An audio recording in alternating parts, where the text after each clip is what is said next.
Pandian store சீரியல்ல அடுத்த வர எபிசோட்ல என்ன மாதிரியான ட்விஸ்ட் எல்லாம் இருக்க போகுதுங்கிறத இந்த வீடியோல பார்க்கலாம். சரவணன் கோமதி ரெண்டு பேருமே வண்டியில வந்து போயிட்டு இருக்காங்க.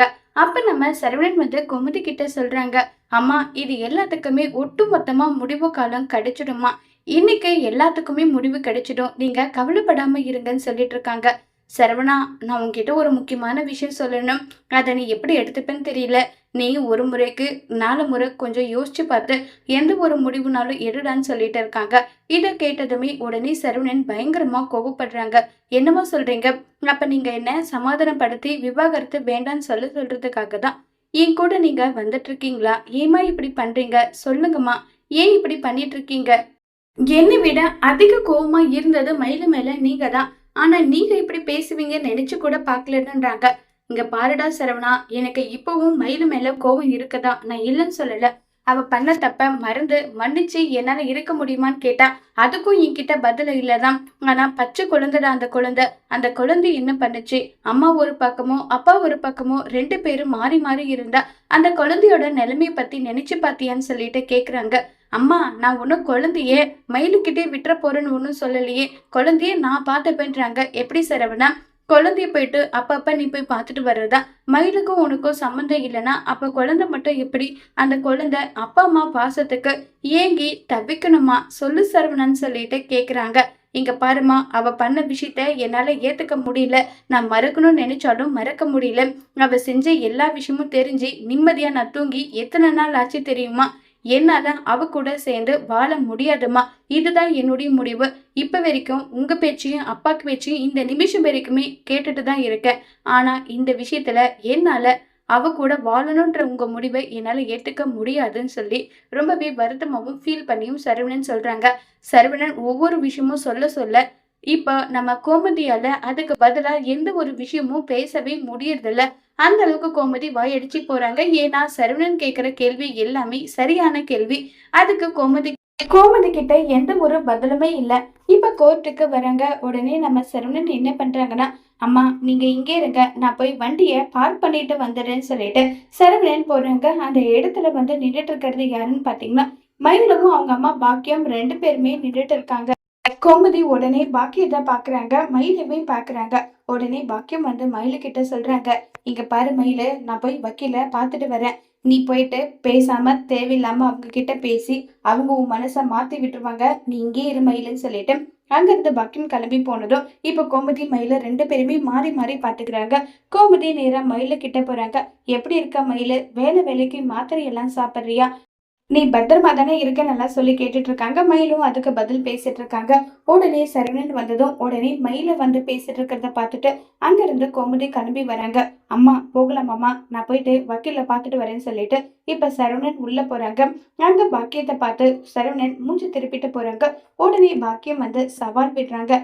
என் பொண்ணை விரட்டி அடிச்சிடலாம்னு சொல்லிட்டு அவங்க நினைச்சிட்டு இருந்தாங்க. கடைசியில யாரு என் பொண்ணை விரட்டி அடிச்சாங்களோ அவங்களாவே பூவு பழம் அது இதுன்னு வாங்கிட்டு வந்து என் பொண்ணை பாத்துக்கிற நிலைமை ஆயிடுச்சு. இதுக்கு மேலதான் எங்களுடைய ஆட்டமே ஆரம்பிக்க போகுது. நீ போட்டுட்டு இருக்க கணக்கு எல்லாமே ஒட்டு மொத்தமா தகர்படி ஆக போகுது. ஏன்னா நான் வந்து என் பொண்ணுக்கு அப்படி ஒரு விஷயத்த சொல்ல போறேன். நீ வேற ஒரு பொண்ணை கல்யாணம் பண்ணிக்கணும்னு சொல்லிட்டு தானே என் பொண்ணை வந்து விட்டு விட்ட. இப்ப பத்தியா என்ன நடக்குதுன்னு சொல்லிட்டுன்னு சொல்றாங்க. உடனே சரவணன், நீங்க நினைக்கிறது எதுவுமே நடக்காது. நான் வந்து மயிலுக்கு விவாகரத்தை கொடுக்க தான் போறேன். ஒட்டு மொத்தமா அவனை நான் தலை முழுக தான் போறேன்றாங்க. கண்டிப்பா நடக்கவே நடக்காது. என் பொண்ணு காலில் விழுந்து நீ கெஞ்சி கேட்க தான் போற. இது நடக்குதா இல்லையா பாருன்னு எல்லாம் சொல்லிட்டு ரொம்பவே கோவப்பட்டு பேசிட்டு இருக்காங்க. அப்படி ஒரு விஷயம் நடந்தா, ஒருவேளை மயிலு கூட சேர்ந்து நான் வாழணுன்ற ஒரு நிலைமை வந்தா நான் செத்தாலும் சாகுவேன்னு தவிர மயிலு கூட சேர்ந்தெல்லாம் என்னால வாழவே முடியாது. நான் அவ கூட வாழவும் மாட்டேன்னு சொல்லிட்டு ரொம்பவே பிடிவாதமா வந்து சரவணன் பேசிட்டு போறாங்க. அதையும் பார்க்கலாம், யார் சொல்றது நடக்குது யார் சொல்றது நடக்கிறது இல்லைன்றத பார்க்கலாம்னு சொல்லிட்டு ஆளுக்கு ஒரு பக்கமா போயிடுறாங்க. இப்ப கோர்ட்ல வந்து இறங்கி வருது. எல்லாருமே வந்துடுறாங்க. இப்ப டைரக்டா மயிலு கிட்ட தான் கேக்குறாங்க. மயிலு, இந்த விவாகரத்து வேண்டாம்னு சொன்னது நீதான். இப்ப உன்னுடைய முடிவும் அதே முடிவு தானா சொல்லுன்னு சொல்லிட்டு கேக்குறாங்க. இப்ப பாக்கியம் சிரிச்சுட்டே நின்றுட்டு இருக்காங்க. கோமதிக்கு ஒரு பக்கம் என்ன பதில் சொல்றதுன்னு தெரியல. அமைதியாவே இருக்காங்க. சரவணன் வந்து ரொம்பவே வீரப்பா நின்றுட்டு இருக்காங்க. வேண்டாம் மேடம், எனக்கு விவாகரத்து கொடுத்துடுங்க. இந்த கல்யாண வாழ்க்கையில இருந்து என்ன பிரிச்சு விட்டுடுங்க. என்ன காரணமா சொல்லுங்கன்னு சொல்லி கேக்குறாங்க. உடனே மயிலு நடந்த விஷயத்தை எல்லாமே சொல்றாங்க. எங்க கல்யாணத்துல இருந்தே பொய்யாலே ஆரம்பிச்ச கல்யாணம். என்னுடைய அப்பா அம்மா எனக்கு கல்யாணம் நடக்கணும்னு சொல்லிட்டு 2 வயசு நான் கூட என் புருஷனை விட அந்த விஷயத்த பொய் சொன்னோம். அதே மாதிரி நகை விஷயத்துல பொய் சொன்னோம். இதுல எதுவுமே மாட்டிக்க கூடாதுன்னு சொல்லிட்டு என்னுடைய மாமியார் வீட்ல வரதட்சணை கேட்கறதா சொல்லி அவங்கள உள்ள தள்ளி ஏகப்பட்ட பிரச்சனை எல்லாமே பண்ணிட்டோம். எல்லா தப்பும் பண்ணது நாங்க தான். அப்படி இருக்கும்போது திரும்ப அவங்க கிட்ட நான் வாழணும்னு சொல்லி அவங்கள நான் தொந்தரவு பண்ண விரும்பல. அதனாலதான் இப்படி ஒரு முடிவு நான் எடுத்திருக்கேன்னு சொல்லிட்டு இருக்காங்க. இத கேட்டதுமே சரவணனுக்கே பயங்கர ஷாக்கிங்கா இருக்கு. இப்ப சரவணன் என்ன கேக்குறாங்க, உங்களுடைய மனைவி உங்களுக்கு விவாகரத்து கொடுக்கணும்னு நினைக்கிறாங்க. இப்ப நீங்க என்ன பண்ணணும்னு சொல்லிட்டு கேக்குறாங்க. இப்ப உடனே பாத்தீங்கன்னா சரவணனும் எனக்கு விவாகரத்து கொடுத்துடுங்க மேடம். இவ கூட சேர்ந்தால என்னால வாழ முடியாதுன்னு சொல்றாங்க. உடனே பாக்கியம் ஏன் மயில என்னடி பேசிட்டு இருக்க? இங்க பாரடி நான் என்ன சொன்னனோ அதை சொல்லிடி மயிலு மயிலுன்னு சொல்லிட்டு இருக்காங்க. உடனே லாயர் பாக்கியத்தை வெளியே கூட்டிட்டு போயிடுறாங்க. இங்க பாருமா இங்கெல்லாம் இப்படி எல்லாம் சட்டம் போடக்கூடாது. ஏங்க அவ பொய் சொல்லிட்டு இருக்காங்க. அவளுடைய வாழ்க்கைய பத்தி அவ கொஞ்சம் கூட கவலைப்படல. அவ கர்ப்பமா இருக்கா. குழந்தை எப்படி தனியால வளர்க்குவா? அவளுக்கு ஏன் புத்தி போச்சு? நான் போய் பேசுறேன்னு சொன்னா கூட இல்ல நீங்க வரக்கூடாது இங்கே இருங்கன்னு சொல்லிட்டு பாக்கியத்தை அங்கேயே விட்டுட்டு போயிடுறாங்க. இப்ப கோமதி சரவணா சரவணான்னு சொல்லி கேட்க, அம்மா நான் அமைதியே இருங்கம்மா நான் பேசிக்கிறேன்னு சொல்லிட்டு எனக்கு அவ கூட வாழ விருப்பம் இல்லைன்னு சொல்லிட்டாங்க. சரி அப்படின்னா இன்னும் 2 வாரம் கழிச்சு இந்த கோர்ட் தீர்ப்பை ஒத்தி வைக்குது. திரும்பவும் உங்களுக்கு இந்த விவாகரத்து வேணும்னு சொன்னா உங்க 2 பேருக்கும் விவாகரத்து நாங்க கொடுத்துடுறோம்னு சொல்றாங்க. உடனே இதை கேட்டு சரவணனும் அங்க இருந்து வந்துடுறாங்க. இப்போ பாத்தீங்கன்னா நம்ம சரவணன் ஒரு பக்கமும் கோமதி ஒரு பக்கமும் 2 பேரும் தனித்தனியா நின்றுட்டு இருக்காங்க. அப்ப பாண்டியன் வராங்க.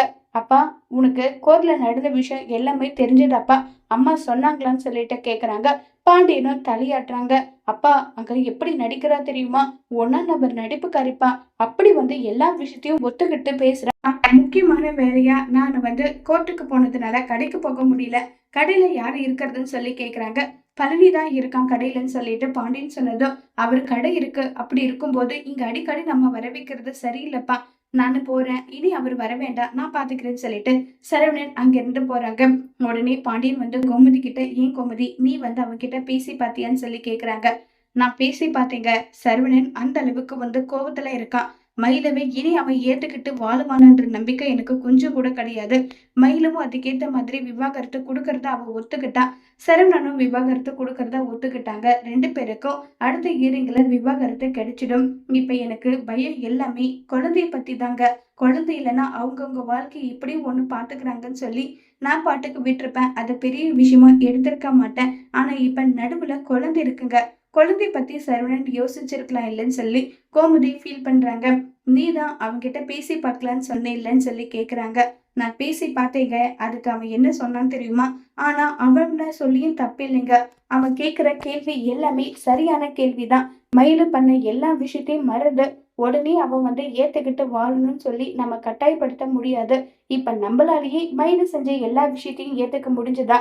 இல்ல குழந்தைன்ற ஒரு காரணத்துக்காக மட்டும்தான் அவளை ஏத்துக்கலாமான்ற ஒரு எண்ணத்துல நம்ம இருக்கோம் அப்படித்தானேன்றாங்க.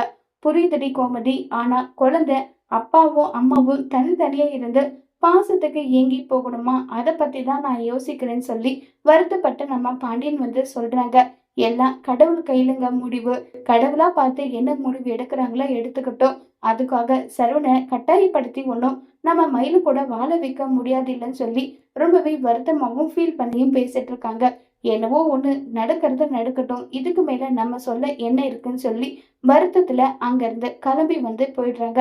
இப்ப பாண்டியனும் யோசிச்சுட்டு இருக்காங்க. அப்பா இல்லாம அம்மா தனியா இருந்து அந்த குழந்தை அனாதையா வாழணுமா? நம்ம வேணும்னா சரவணன் கிட்ட பேசி பார்க்கலான்னு சொல்லிட்டு பாண்டியன் நேரா கடைக்கு கிளம்பி போறாங்க. அப்ப கஸ்டமர் யாரும் இருக்கிறதுல சரவணன் வழக்கத்தை விட ஓரளவுக்கு எக்ஸ்ட்ரா சந்தோஷத்தோடவே இருக்கிறாங்க. இத பார்த்த பாண்டியனுக்கு என்ன இது இவகிட்ட விஷயத்த பேசலான்னு பார்த்தா எப்பயும் விட எல்லாத்த விட இப்ப சந்தோஷமா இருக்கா. இவகிட்ட இத பத்தி பேசலாமா வேண்டாமான்னு சொல்லிட்டு யோசிச்சுட்டு இருக்காங்க. சரவணான்னு சொல்றாங்க. அப்பா சொல்லுங்கப்பா. இன்னைக்குதான்ப்பா நான் நிம்மதியா தூங்க போறேன். எனக்கு தெரிஞ்சு இவ விவாகரத்து கொடுக்க மாட்டான்னு சொல்லி நினைச்சிட்டு இருந்தேன். கடைசியில இவ விவாகரத்து கொடுக்கறதுக்கு ஒத்துக்கிட்ட இல்ல. அதை நினைச்சு எனக்கு அவ்வளவு சந்தோஷமா இருக்கு. அப்படின்னா எனக்கு விவாகரத்து கிடைச்சிடும் இல்லப்பான்னு சொல்லிட்டு சரவணன் இருக்காங்க. உடனே பாண்டியன் சரவணா உன் அப்பா சொன்னா எல்லா விஷயத்தையும் கேட்பதானேன்னு சொல்லி கேக்குறாங்க. கண்டிப்பாப்பா, நீங்க உயிரை விட சொன்னா கூட நான் விட்டுருவேன். அந்த அளவுக்கு நான் உங்க மேல மதிப்பு மரியாதை வச்சிருக்கேன்ப்பான்னு சொல்லிட்டு சரவணன் சொல்றாங்க. இத கேட்டதுமே சரவணன் சொன்னத கேட்டு பாண்டியனுக்கு ஒரு மாதிரி ஃபீல் ஆயிடுது. இந்த அளவுக்கு அவன் நம்ம மேல மதிப்பு மரியாதை வச்சிருக்கான். அப்படி இருக்கும்போது இவன்கிட்ட ஏதாவது ஒண்ணு பேசி இதனால அவன் மனசு காயப்பட்டு அதனால தேவையில்லாத பிரச்சனை ஏதாவது வந்துருமோன்னு சொல்லிட்டு ரொம்பவே வருத்தத்துல இருக்காங்க. பாண்டியன் ஒண்ணும் இல்ல சரவணன் சொல்லிட்டு அமைதியாடுறாங்க. அம்மா என்கிட்ட பேசி பார்த்துட்டாங்க. அம்மாவோட பேச்ச நான் கேட்கல. அடுத்ததா உங்கள பேசி பார்க்க சொல்றாங்களாப்பா. மயிலுக்கு விவாகரத்து கொடுக்க வேண்டாம்னு சொல்லி நீங்க சொல்றீங்களாப்பான்னு சொல்லி கேக்குறாங்க. சரவணா, நான் இப்ப வரைக்கும் மயிலு செஞ்சத சரி நான் சொல்லவே இல்ல. அவ பண்ணது தப்புதான். நம்ம குடும்பத்த ஒட்டு மொத்தமா முட்டாளாக்கியிருக்கா. ஆனா பிறக்க போற குழந்தை அத பத்தி யோசிக்கணும் இல்ல. அந்த குழந்தை என்னடா தப்பு பண்ணுச்சு? நீ ஒரு பக்கமும் அவ ஒரு பக்கமும் இருந்தா அந்த குழந்தையோட நிலைமைய பத்தி யோசிச்சு பாருன்னு சொல்லி இப்ப பாண்டியன் சொல்றாங்க. எல்லாருமே குழந்தைய காரணம் காட்டுறீங்க. குழந்தைய நானு அப்படியே அன்புன்னெல்லாம் விட மாட்டேன். அது என் குழந்தைய எப்படி பாத்துக்கணுமோ நான் கண்டிப்பா அந்த மாதிரி பாத்துப்பேன்ப்பா. குழந்தைய நல்லபடியா நான் பாத்துப்பேன். மயிலுக்கிட்ட விட மாட்டேன். எவ்வளவு செலவானாலும் பரவாயில்ல. மயிலுக்கிட்ட இருந்து குழந்தைய பிரிச்சு கண்டிப்பா நம்ம குடும்பத்துக்கிட்ட எடுத்துட்டு கொடுத்தா அம்மா நம்மள எப்படி நல்ல முறையில வளர்த்தாங்களோ அதுபடி அம்மா என் குழந்தைய நல்லபடியா வளர்ப்பாங்க. சித்தி சித்தப்பான்னு சொல்லிட்டு பல சொந்தங்களோட என் குழந்தை வளரும்பா. அது எனக்கு ரொம்பவே சந்தோஷமா இருக்கும்னு சொல்லிட்டு சரவணன் சொல்றாங்க. சரவணன் சொன்னதை கேட்டதுக்கு அப்புறமா பாண்டியனால எந்த ஒரு முடிவுமே எடுக்க முடியறதில்ல. சரி சரவணா, உன் விருப்பம் என்னவோ அதுபடி நீ செய். நாங்க எடுத்த முடிவு தப்பல்ல. உன் வாழ்க்கையை ஒட்டுமொத்தமா நீ அழிச்சிட்டு இப்ப இந்த அளவுக்கு கூனி குறுகி போய் நின்றுட்டு இருக்க. உன் வாழ்க்கை இது. உன்னுடைய விருப்பத்துக்கு எது சரின்னு படுதோ அதை செய். அதுக்கு முன்னாடி எதுவா இருந்தாலும் ஒரு முறைக்கு 100 முறை யோசிச்சு இந்த முடிவு எடுத்தா சரியா இருக்குமான்னு சொல்லி யோசிச்சு பாரு. அப்புறம் முடிவு எடுத்ததுக்கு அப்புறம் எதையும் மாத்த முடியாதுன்னு சொல்லிட்டு சரவணன் கிட்ட பாண்டியன் சொல்றாங்க. உங்க புள்ளப்பா எப்பவும் தப்பான முடிவெல்லாம் எடுக்க மாட்டேன். நீங்க கவலைப்படாம இருங்கப்பான்னு சொல்லிட்டு இப்ப சரவணன் அங்கிருந்து கிளம்பி போறாங்க. இப்ப பாண்டியனுக்கு என்ன பண்றதுன்னு தெரியாம பாண்டியன் ஒரு பக்கம் வருத்தத்துல இருக்காங்க. அடுத்ததான் நம்ம கோமதி பாண்டியன் கிட்ட கேக்குறாங்க. எனக்கு என்ன சொன்னா சரவண? நான் சொல்லி கேட்காதவன் நீங்க சொல்லியாவது கேட்டானான்னு சொல்லி கேக்குறாங்க. அவன் யார் சொன்னாலும் கேட்க கூடாதுன்ற முடிவுல இருக்கான். அவனை கட்டாயமும் படுத்த முடியாது. அவன் இஷ்டப்படி என்ன நடக்கணும் இருக்கோ அதை நடக்கட்டும். நம்மளால இதுக்கு மேல எதுவும் பண்ண முடியாது கோமதி. தலை விதி என்னன்னு இருக்கோ அதுபடி நடக்கட்டும் விட்டுருன்னு சொல்லிட்டு இருக்காங்க. அது எப்படிங்க நம்ம கண்ணு முன்னாடி அது சொல்லிட்டு கோமதி சொன்னதுமே உடனே பாண்டியன் ஸ்ட்ரெயிட்டா சொல்லிடுறாங்க. சரவணனோட விருப்பம் என்னவோ அதுபடி நடக்கட்டும். அவன் மயிலுவ விவாகரத்து பண்ணிட்டு அஞ்சலிய கல்யாணம் பண்ணிக்கணும்னு சொல்லி விருப்பப்பட்டா அதை செஞ்சு வைக்கவும் நம்ம தயாரா இருக்கணும். அவ்வளவுதான். அவன் முடிவு இதுன்னு தெளிவா இருக்கும்போது இதுல நம்ம குட்டியை குழப்ப யாரும் கிடையாதுன்னு சொல்லி அங்க இருந்து கிளம்பி போயிட்டாங்க பாண்டியன். இதை கேட்ட கோமதிக்கு பயங்கர வருத்தமா இருக்கு. இப்ப கோமதி திரும்பவும் சரவணன் கிட்ட பேசி பார்ப்பாங்களா இல்லையங்கிறத வரப்போற எபிசோட்ல வெயிட் பண்ணி பார்க்கலாம். தேங்க்யூ.